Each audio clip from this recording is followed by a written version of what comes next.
Hello बच्चों, good morning. आज की वर्कशीट है वर्कशीट नंबर 26। डेट है 20/1/2021। सब्जेक्ट है साइंस, क्लास है 8। आज हम लोग करेंगे चैप्टर का नाम है रिप्रोडक्शन इन एनिमल्स। ठीक है, मतलब जंतुओं में, जीव जंतुओं में जनन। As we know that different life processes like digestion, circulation, excretion and respiration are essential for the survival of every individual. हम लोगों को मालूम है कि एक ऑर्गेनिज्म के अंदर जितनी भी लाइफ प्रोसेसेस होती हैं, जैसे डाइजेशन मतलब खाने को पचन करना, पाचन करना, सर्कुलेशन मतलब हमारी बॉडी में जो पूरा का पूरा एक सर्कुलेटरी सिस्टम है जिसमें कि क्या होता है कि खाना जो जाता है और वो कहाँ कहाँ से निकलता है, उसकी पूरी बॉडी में सर्कुलेटरी सिस्टम मतलब सर्कुलेशन जो होती है वो देखना।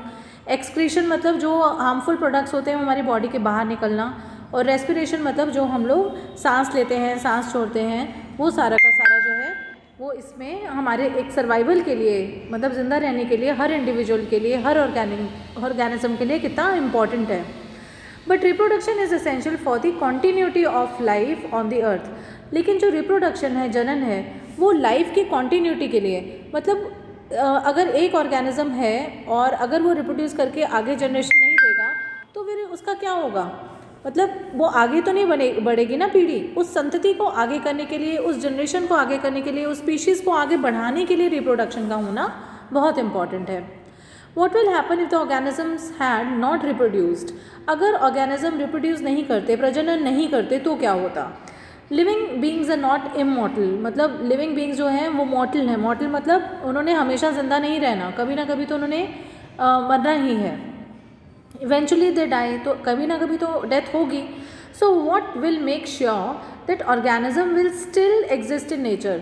तो हमारे मरने के बाद आगे पीढ़ी को चलाने के लिए कौन इंश्योर करेगा, उसी के लिए रिप्रोडक्शन होता है, for the existence of the species, ताकि जो हमारी स्पीशीज़ है, स्पीशीज़ मतलब जैसे हमारी ह्यूमन स्पीशीज़ हो गई, डॉग की अलग स्पीशीज़ हो गई, हॉर्स की अलग हो गई, सभी अलग अलग ऑर्गेनिज्म जो हैं सबकी अलग अलग स्पीशीज़ होती है ना।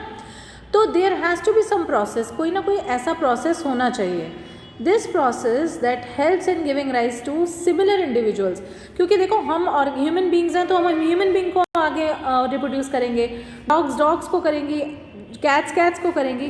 तो अपनी स्पीशीज़ को कॉन्टिन्यूएशन करने के लिए, बढ़ाने के लिए जो ये प्रोसेस की जाती है, जिसमें कि पेरेंट्स जो हैं वो ऑफस्प्रिंग को प्रोड्यूस करते हैं, मतलब जो पिता माता हैं वो आगे बच्चों को पैदा करते हैं, इस प्रोसेस को रिप्रोडक्शन या प्रजनन कहा जाता है।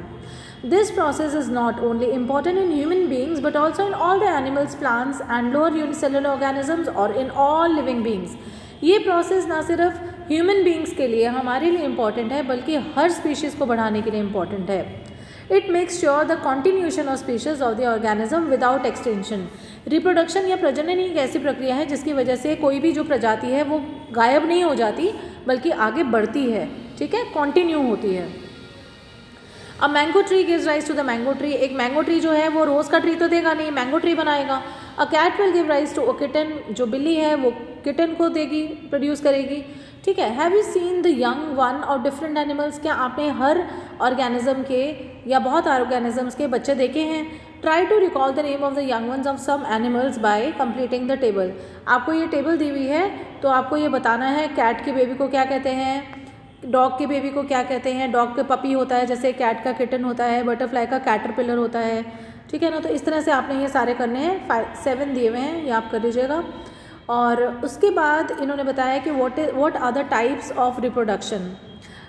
जो टाइप्स ऑफ रिप्रोडक्शन है वो 2 टाइप के हैं। फ्रॉग का टैडपोल है, काऊ का मुझे ध्यान नहीं आ रहा, काऊ का क्या है आप देख लेना, नहीं तो मैं बाद में बता दूंगी, अभी मुझे राइट नाउ याद नहीं आ रहा। तो टाइप्स ऑफ रिप्रोडक्शन जो है वो 2 टाइप के हैं, सेक्सुअल रिप्रोडक्शन और एसेक्सुअल रिप्रोडक्शन। क्या है? सेक्सुअल रिप्रोडक्शन और एसेक्सुअल रिप्रोडक्शन। सेक्सुअल रिप्रोडक्शन वो होती है, वो प्रोसेस होती है जहाँ पे मेल और फीमेल दोनों चाहिए होते हैं प्रोड्यूस करने के लिए ऑफस्प्रिंग को। और इसमें मेल और फीमेल के जो गैमीट्स होते हैं, मतलब जैसे मेल के गैमेट होते हैं स्पर्म्स, फीमेल के गैमेट्स होते हैं एग्स, तो इनका फ्यूजन जो होता है, इनका जो फर्टिलाइजेशन होता है, उससे सेक्सुअल रिप्रोडक्शन कहते हैं। मतलब एक मदर और एक फादर, मतलब एक मेल और एक फीमेल के जब जो फ्यूजन होता है, फर्टिलाइजेशन होता है, उसकी वजह से जो रिप्रोडक्शन होता है उसको सेक्सुअल रिप्रोडक्शन कहते हैं। और ए सेक्शुअल रिप्रोडक्शन वहाँ होता है जहाँ पे एक ही पेरेंट होता है और वही आगे रिप्रोड्यूस करता है, जैसे हाइड्रा हो गया, अमीबा हो गया, ये खुद ही अपने आप को आगे रिप्रोड्यूस करते हैं, ठीक है। तो हम आगे क्वेश्चन आंसर्स करते हैं। Define reproduction. तो रिप्रोडक्शन इज़ दी, यहाँ पे लिखा हुआ है, the process that helps in the giving rise to similar individuals from the existing one is known as reproduction. ये आ जाएगा आपका आंसर नंबर 1। क्वेश्चन नंबर 2 है, explain the importance of reproduction in living beings. Importance क्या है? Continuation of species. क्या है? Continuation of species, ये इसकी इम्पॉर्टेंस है। What will happen if the living organisms had not reproduced? अगर आगे रिप्रोडक्शन नहीं हुई तो क्या होगा? एक्सटिंक्शन हो जाएगी। क्या लिखोगे? स्पीशीज विल एक्सटिंक्ट, स्पीशीज गायब हो जाएंगी। गायब हो जाएंगी तो क्या होगा? धरती खाली हो जाएगी। ओके, तो अगर नहीं, ये हो जाएगा आपका आंसर नंबर 4। फिर उसके बाद आंसर नंबर 3 सॉरी। फिर है, what are the different modes of reproduction in living beings. Living beings में जो मोड्स ऑफ रिप्रोडक्शन होते हैं वो होते हैं सेक्सुअल रिप्रोडक्शन और ए सेक्सुअल रिप्रोडक्शन। ए सेक्सुअल रिप्रोडक्शन जो है वो प्लांट्स वगैरह में भी होता है, और जैसे कि अभी मैंने आपको भी बताया, और कुछ एनिमल्स में भी होता है, जैसे कि अभी हाइड्रा बताया, अमीबा बताया, और सेक्सुअल रिप्रोडक्शन का तो सारे ही आ जाएंगे, डॉग्स आ जाएंगी, कैट्स आ जाएंगे, ह्यूमन बींग्स आ जाएंगे, ठीक है।